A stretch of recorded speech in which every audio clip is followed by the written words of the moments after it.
On va prendre le schéma de droite. Et ici, vous allez voir que, regardez bien, vous avez la plaque plane verticale et vous avez le film liquide. D'accord? Donc, au début, vous avez ce qu'on appelle un régime laminaire.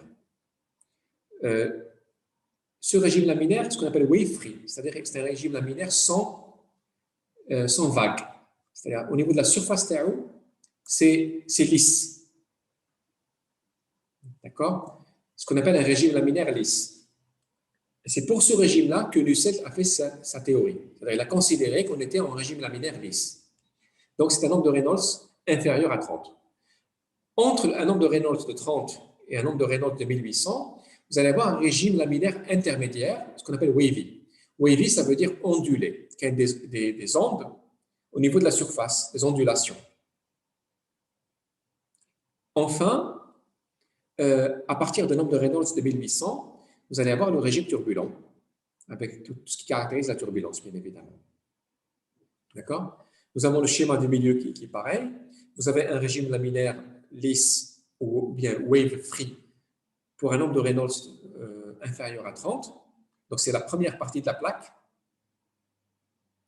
Ensuite, il va se développer pour devenir un régime laminaire wavy, ondulé, pour terminer en étant donc un régime laminaire turbulent. Donc, notre objectif, c'est de vous présenter les corrélations de calcul pour les trois régimes en question. Et ce qu'on a fait pour Nusselt, par exemple, c'est valable pour la première partie, pour le premier régime d'écoulement.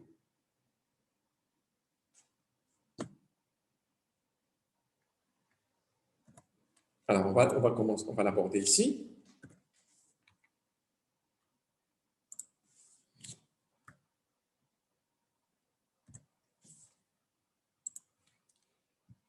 Premier aspect, c'est qu'on va commencer par définir le nombre de Reynolds associé à la condensation d'un film liquide. C'est-à-dire la condensation en film liquide. Le nombre de Reynolds qui dépend de l'épaisseur du film est égal à 4 fois sigma, donc qui est le débit massique par unité de largeur, divisé par la viscosité dynamique. Or, vous savez très bien que sigma, c'est par définition, c'est le débit massique du film liquide divisé par la largeur de la plaque, petit b. D'accord? Et le débit massique, on peut l'écrire comme étant la masse volumique fois une vitesse fois une surface de passage. D'accord? La masse volumique, c'est celle du liquide. La vitesse, on peut considérer une vitesse moyenne dans le film liquide pour un X donné. Et puis la section de passage, c'est quoi? C'est la section qui est traversée par le film liquide. On va la voir ici. La voilà. Regardez.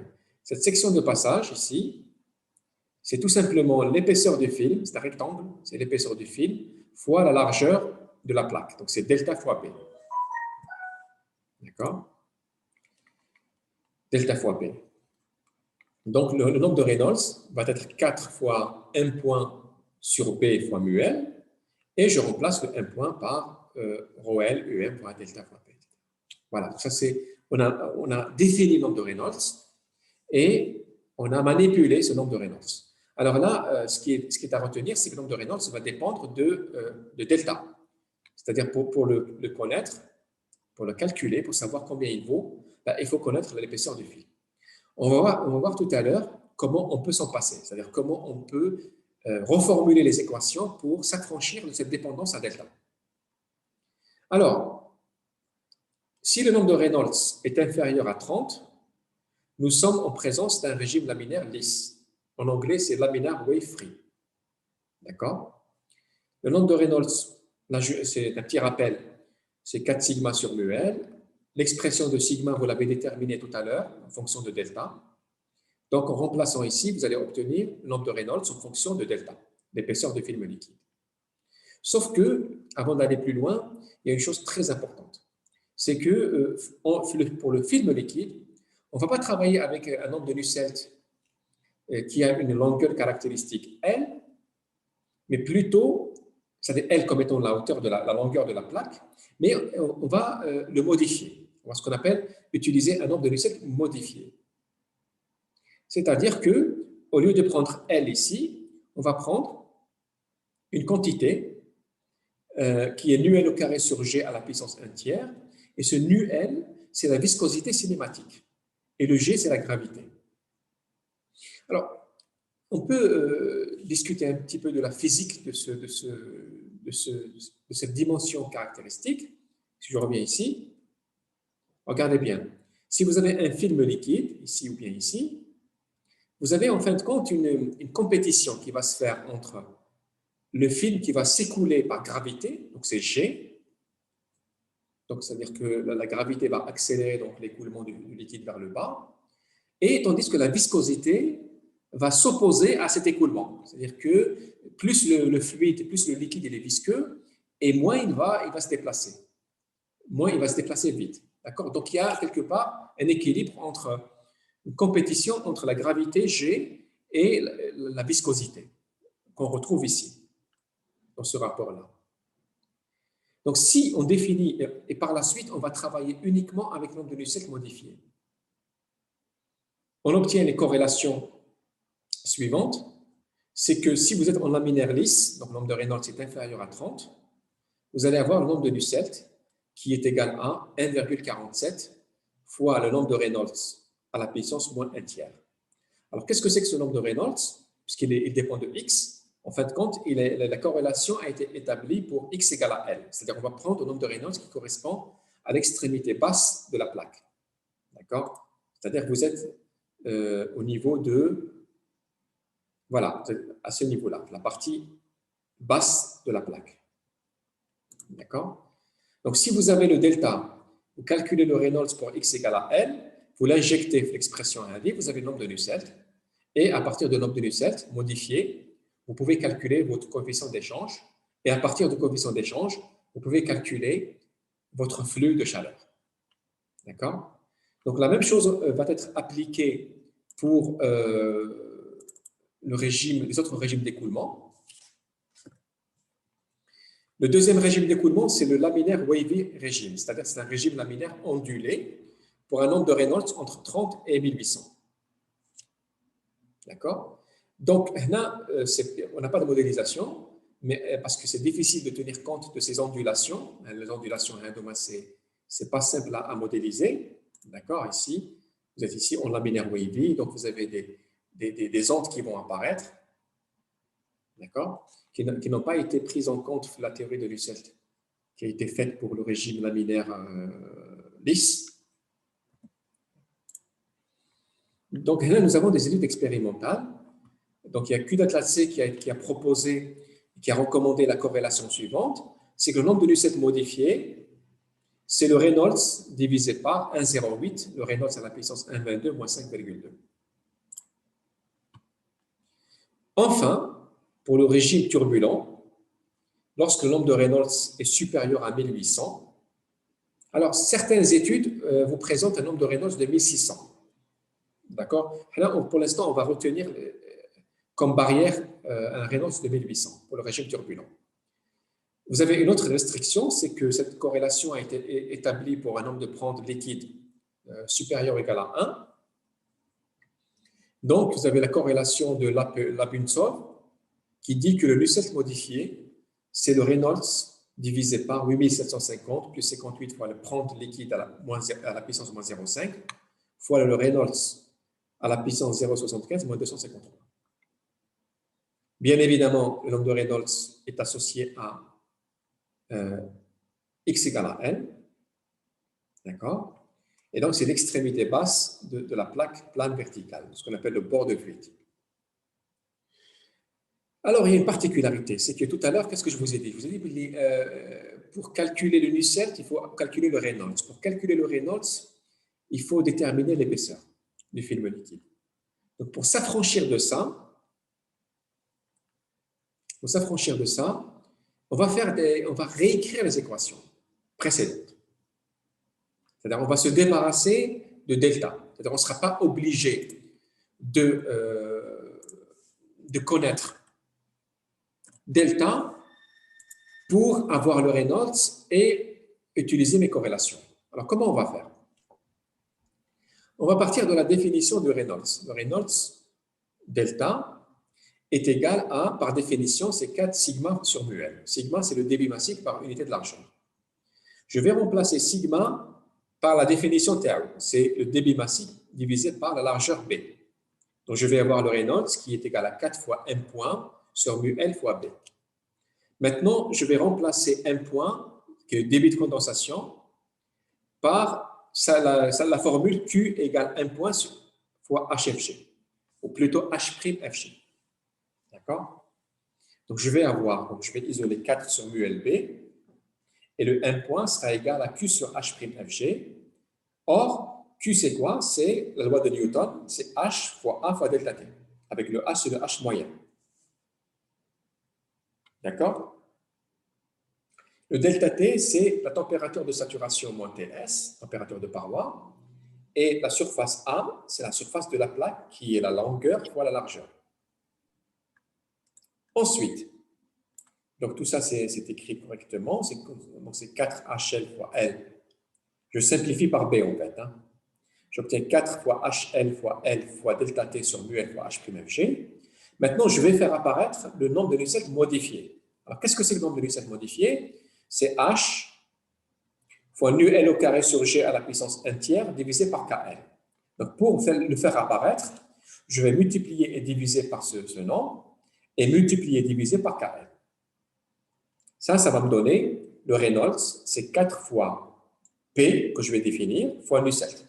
D'accord? Le Nusselt, c'est HL fois nu L au carré sur G à la puissance 1 tiers divisé par KL. D'accord? Alors, qu'est-ce que c'est que ce nombre nombre P, pardon? C'est en faisant l'identification binaire de l'expression. Et cette expression-là, ça va être KL fois L fois delta T sur mu L H'FG fois nu L au carré sur G à la puissance 1 tiers. Donc, c'est un nombre qui n'a pas de nom, c'est un nombre adimensionnel. Vous pouvez faire le petit exercice. Vous allez mettre en avant les unités, les différentes variables, et vérifier que les P n'a pas de dimension. En faisant cette transformation mathématique, je vais faciliter énormément mes corrélations. Alors, comment? On va le voir ici. Regardez bien. Les corrélations qu'on a vues tout à l'heure, en fonction du Reynolds, elles vont s'écrire maintenant en fonction de P. Donc, vous allez avoir le Nusselt modifié au régime laminaire lisse.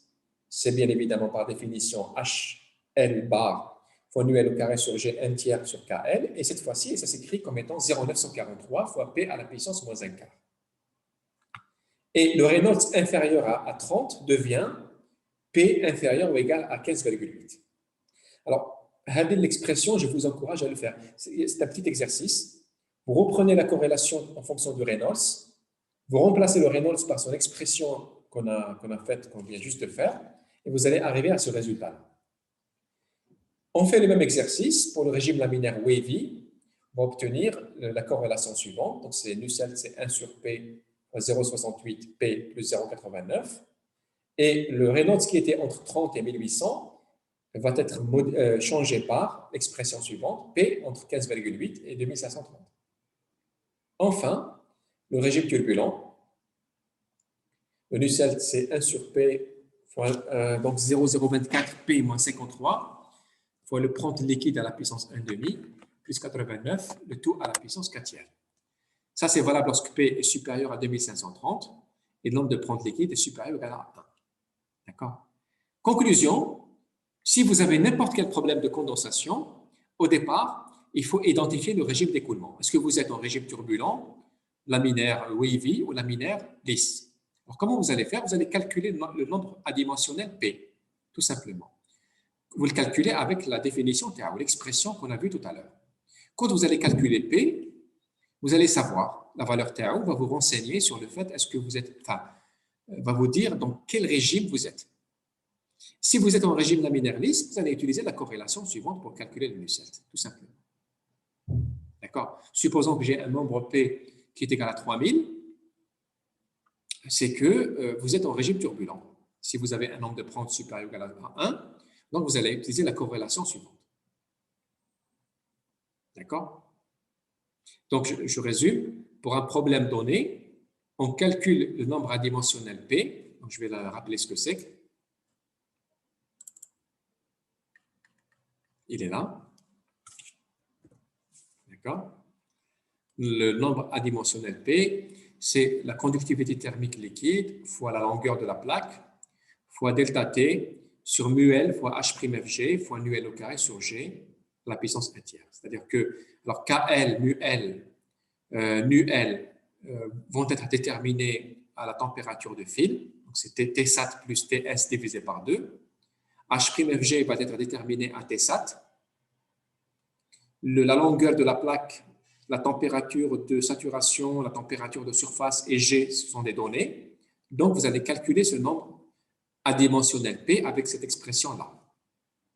Donc, vous voyez, c'est beaucoup plus simple que de connaître l'épaisseur du film liquide et de calculer le Reynolds. En conséquence, là, le nombre P se calcule très facilement. Ça, on va le voir dans l'exercice suivant. D'accord? On calcule P à partir de la formule de définition. La valeur de P va nous renseigner si on est en laminaire ou turbulent. Ensuite, on va utiliser l'une des corrélations suivantes, les 3 Haddo, d'accord, pour calculer le Nusselt, ensuite le coefficient d'échange, ensuite le transfert de chaleur. D'accord? Donc ça, on va le voir, un exercice pratique, une application. Ici, d'accord, qu'on va voir ensemble, on va mettre en pratique ce qu'on vient de voir. Alors, à travers l'exercice suivant. Ça, c'est l'exercice 5 de la série, donc c'est la condensation en film. On vous donne un cylindre qui est vertical, d'accord, et on a de la condensation en film qui s'opère au niveau de la surface extérieure. Donc, on a la formation d'un film liquide qui a une épaisseur nulle à l'extrémité haute du cylindre qui va augmenter en fonction de x. Le cylindre, il a une longueur de 1 mètre, une hauteur de 1 mètre, un diamètre de 8 cm. Et là, il est maintenu à une température constante uniforme, Ts égale à 50 degrés. La vapeur d'eau, elle est à la pression atmosphérique, c'est une vapeur qui est pure. Donc, si elle est à la pression atmosphérique, elle est saturée, ça veut dire que la température Tsat, c'est 100 degrés. Et donc, puisque la température de surface est inférieure à la température de saturation, vous allez avoir de la vapeur qui va se condenser. D'accord? Ça, c'est la condition pour que la condensation puisse avoir lieu. Alors, qu'est-ce qu'on vous demande de faire? Typiquement, la condensation, vous aurez principalement deux types de ces deux questions.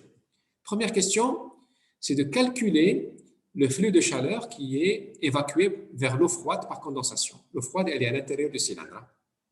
Donc, quel est le transfert de chaleur évacué par condensation?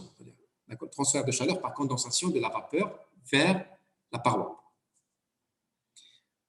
Donc, la deuxième question, c'est de calculer le débit massique de condensation, c'est-à-dire la quantité de vapeur qui a été condensée, ramenée à l'unité de temps, aux secondes. Donc, le flux de chaleur, pour le calculer, il faut calculer le coefficient d'échange H, et pour calculer H, il faut calculer le Nusselt. Et pour calculer le Nusselt, il faut connaître dans quel régime vous êtes. Est-ce que vous êtes en laminaire, turbulent, etc.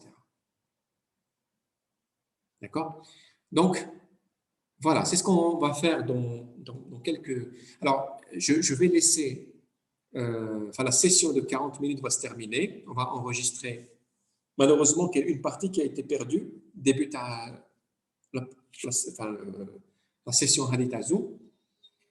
Donc, on va laisser la partie qui a été récupérée, donc s'enregistrer. On va se retrouver dans 5 minutes.